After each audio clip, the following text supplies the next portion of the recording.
बिस्मिल्लाहिर्रहमानिर्रहीम। अस्सलामु अलैकुम वरहमतुल्लाहि वबरकातुहू। बूढ़े आदमी पर अल्लाह की बेशुमार रहमतें। मोहतरम नाजरीन, ये हमारे रब का हुक्म और फैसला तो था। हमें ज़िंदगी अता की गई और आज हम सांस ले रहे हैं। जब हमारे रब का हुक्म होगा, सांस रोक लिए जाएंगे और हमारी ज़िंदगी ख़त्म खल्लास। मगर सब कुछ जानने के बावजूद कि हमारी मौत का एक दिन मुकर्रर है, फिर भी हम मौत की तैयारी नहीं करते, कब्र को याद नहीं करते, नेक आमाल नहीं करते, अल्लाह के अहकाम को पूरा नहीं करते, मौत से दूर भागना चाहते हैं, लंबी जिंदगी जीना चाहते हैं। बुढ़ापे को आता देखकर अक्सर लोग परेशान हो जाते हैं, लेकिन आज हम आपको बताएंगे कि सफ़ेद बालों को की क्या अहमियत है। हमारे अक्सर भाई सफ़ेद बाल देखकर परेशान हो जाते हैं और उनको जड़ से उखाड़ देते हैं ताकि दोबारा बाल जल्दी ना आए। हम आपको हदीस नबवी सल्लल्लाहु अलैहि वसल्लम की रोशनी में बताएंगे कि सफ़ेद बालों का आना कैसा है। हज़रत अबू हुरैरा रज़ी अल्लाह अन्हु फरमाते हैं कि मैंने हज़रत मोहम्मद सल्लल्लाहु अलैहि वसल्लम को फरमाते हुए सुना है कि जिस मुसलमान के सफ़ेद बाल हों और वो अपने सफ़ेद बाल ना उखेड़े, क्योंकि क़यामत के दिन सफ़ेद बाल बंदे के लिए नूर बन के ज़ाहिर होंगे। सफ़ेद बालों के बदले अल्लाह ताला जितनी तादाद में सफ़ेद बाल होंगे, सफ़ेद बालों के हिसाब से उस बंदे की नेकियों में इजाफा कर देगा और एक एक बाल के बदले में उसके गुनाहों को मिटा दिया जाएगा। हज़रत यहया बिन सईद रज़ी अल्लाह अन्हु से मरवी है कि मैंने सईद बिन मसीब रज़ी अल्लाह अन्हु के ये फरमाते हुए सुना कि हज़रत इब्राहीम अलैहिस्सलाम दुनिया में सबसे पहले फ़र्द हैं जिन्होंने अपनी मूँछों को काटा, और आप अलैहिस्सलाम जब बुढ़ापे को पहुँचे तो आपके बाल सफ़ेद हुए। तो आपने अल्लाह ताला से पूछा, ऐ मेरे मालिक, ये क्या माजरा है? अल्लाह ताला ने आप अलैहिस्सलाम को जवाब दिया, ऐ मेरे दोस्त, ये मेरी रहमत है। बालों का सफ़ेद होने से इंसान की शान व शौकत, इज़्ज़त व वक़ार बढ़ जाता है और तमाम बुरे कामों से ये बचने की अलामत है। हज़रत इब्राहीम अलैहिस्सलाम ने अर्ज़ किया, है मेरे मौला, ये तो तेरी बड़ी शान है कि तूने मेरे वक़ार को बुलंद फरमाया। आप सल्लल्लाहु अलैहि वसल्लम का फरमान आली शान है कि जो मुसलमान बूढ़ा हो गया तो उसको बुढ़ापा उसके लिए क़यामत के दिन नूर बन के उभरेगा। एक बंदे ने नबी करीम सल्लल्लाहु अलैहि वसल्लम से अर्ज़ की, ऐ अल्लाह के नबी, लोग सफ़ेद बालों को देखकर उखाड़ देते हैं। ये सुनकर आप सल्लल्लाहु अलैहि वसल्लम ने फरमाया, जो बंदा अपने सफ़ेद बालों को उखाड़ता है तो उसने क़यामत के दिन अपने नूर को ख़त्म करके उखाड़ दिया। आप सल्लल्लाहु अलैहि वसल्लम ने फरमाया कि सफ़ेद बाल क़यामत के दिन मुसलमानों के लिए नूर होगा। इन सफ़ेद बालों के बदले अल्लाह ताला उस बंदे की नेकियां लिखेगा और गुनाहों को ख़त्म करेगा और उस बंदे का दर्जा बुलंद फरमा देगा। हज़रत अबू बकर रज़ी अल्लाह अन्हु फरमाते हैं कि एक मर्तबा एक आदमी नबी करीम की बारगाह में हाजिर हुआ और अर्ज़ करने लगा, ऐ अल्लाह के रसूल, हम में से कौन सा बंदा बेहतर है?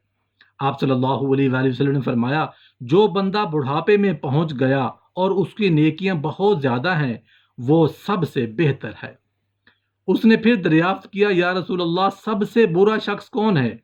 आप सल्लल्लाहु अलैहि वसल्लम ने फरमाया कि जो बुढ़ापे में गया और उसके गुनाह ज़्यादा हों।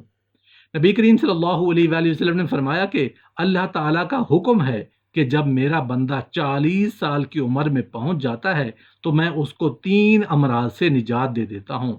नंबर 1, दीवानगी। नंबर 2, कोढ़ के मर्ज से। नंबर 3, जल्द के सफ़ेद दागों से। जब मेरा बंदा 50 साल की उम्र को पहुंच जाता है तो मैं कब्र में उसका हिसाब व किताब आसान कर देता हूं। जब मेरे बंदे की उम्र 60 साल की हो जाती है तो मैं उसका ध्यान अपनी इबादत की तरफ कर लेता हूं।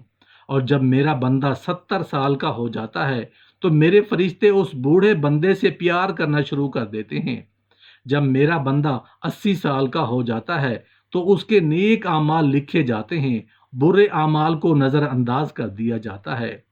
اسی طرح جب بندے کی عمر 90 سال ہو جاتی ہے تو فرشتے فرماتے ہیں کہ یہ اللہ تعالیٰ کا خاص بندہ ہے، اس کے سارے گناہ معاف کر دیے جاتے ہیں۔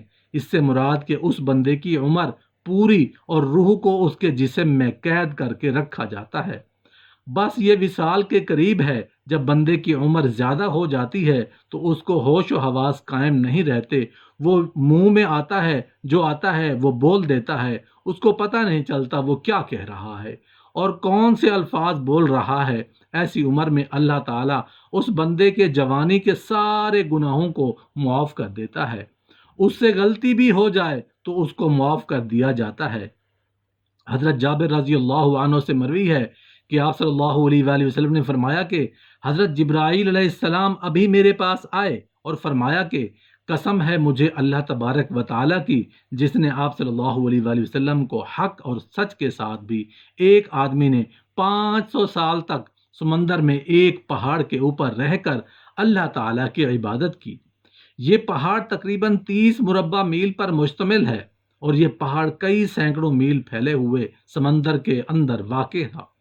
اللہ تبارک و تعالیٰ نے اس بندے کے لیے اس پہاڑ پر میٹھے پانی کا چشمہ عطا کیا جس کی داڑھ ہاتھ کی انگلی کے برابر ہے۔ اس پہاڑ کے پاس ایک انار کو اگا دیا جس پر ہر دن ایک انار لگ جاتا۔ وہ بندہ پہاڑ سے نیچے آتا، انار سے پیٹ بھرتا اور پھر وضو کرتا اور اللہ کریم کی عبادت میں مصروف ہو جاتا۔ جب وہ نیک بندے کی موت کا وقت آیا تو اس نے اللہ تعالیٰ سے دعا کی کہ اے اللہ میری موت سجدے کی حالت میں ہو اور میرے جسم کو پاک صاف جگہ پر محفوظ کر دیا جائے، اور جب قیامت کے دن دوبارہ مجھے زندہ کیا جائے تو سجدے کی حالت میں ہی زندہ کیا جائے۔ اللہ تعالیٰ نے اس کی یہ خواہش پوری کی۔ فرمایا ہم آسمان پر جاتے ہیں، زمین پر آتے ہیں، اترتے وقت اس کو سجدے کی حالت میں ہی دیکھتے ہیں۔ روز قیامت جب اس آدمی کو اللہ کی بارگاہ میں پیش کیا جائے گا تو اللہ تبارک و تعالیٰ اس کو فرمائے گا اے میرے بندے میری رحمت سے جنت میں چلا جا۔ تو یہ بندہ سوال کرے گا اے اللہ میرے نامہ اعمال کی وجہ سے، یعنی 500 سال عبادت کی وجہ سے مجھے جنت کیوں نہیں بھیجا جا رہا؟ اللہ پاک پھر یہی فرمائے گا کہ اے بندے جا میری رحمت سے جنت میں چلا جا۔ وہ بندہ کہے گا اے اللہ میرے عمل کی وجہ سے مجھے جنت کیوں نہیں عطا کی جا رہی؟ تو اللہ تعالیٰ اسے فرمائے گا تجھے جو نعمتیں میں نے عطا کی ہیں اس کا اور تیرے اعمال کا اب حساب و کتاب ہوگا۔ صرف آنکھ کی عطا کی گئی نعمت سے اس کے 500 سال کے سارے کیے گئے نیک اعمال ختم ہو جائیں گے، اور باقی سارے جسموں اور جو احسان ہوں گے اور وہ زیادہ ہوں گے، اللہ تعالیٰ فرمائے گا اس بندے کو اب اس کو جہنم میں ڈال دیا جائے۔ جب اس کو جہنم میں لے جانے کے لیے پکڑا جائے گا تو وہ بندہ کہے گا اے اللہ تعالیٰ مجھے اپنی رحمت کے ذریعے جنت میں بھیج دے۔ اللہ فرمائے گا میرے اس نیک بندے کو ادھر لاؤ۔ جب اس کو لایا جائے گا تو اللہ تعالیٰ فرمائے گا تجھ کو پیدا کرنے والا کون ہے؟ وہ بندہ کہے گا اے اللہ تعالیٰ آپ ہی نے مجھے دنیا میں زندگی دینے والے ہو۔ پھر اللہ فرمائے گا تجھ کو 500 سال تک زندہ رکھ کر عبادت کی توفیق دینے والا کون ہے؟ وہ جواب دے گا اے اللہ آپ نے ہی مجھے زندہ رکھا اور عبادت کی ہمت دی۔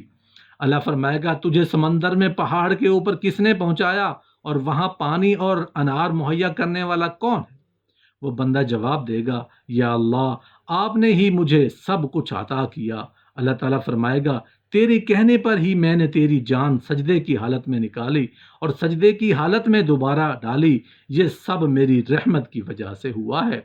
میں اب بھی تجھے اپنی رحمت سے وجہ سے جنت میں داخل کر رہا ہوں۔ حضرت جبرائیل علیہ السلام نے فرمایا اے اللہ کے نبی صلی اللہ علیہ وسلم دنیا اور آسمان میں جو کچھ بھی ہے وہ اللہ تعالیٰ کی رحمت و کرم پر ہے۔ بے شک اللہ کریم ہے کے بارے میں ہمارے اوپر بے شمار احسانات ہیں۔ رسول اللہ صلی اللہ علیہ وآلہ وسلم نے فرمایا اللہ کے ذکر کے سوا زیادہ کلام نہ کیا کرو۔ اللہ کے ذکر کے علاوہ زیادہ کلام کرنا دل کی سختی کا باعث ہے، اور سب لوگوں سے زیادہ اللہ سے دور وہ ہے جس کا دل ذکر الہی نہ کرنے کی وجہ سے سخت ہے۔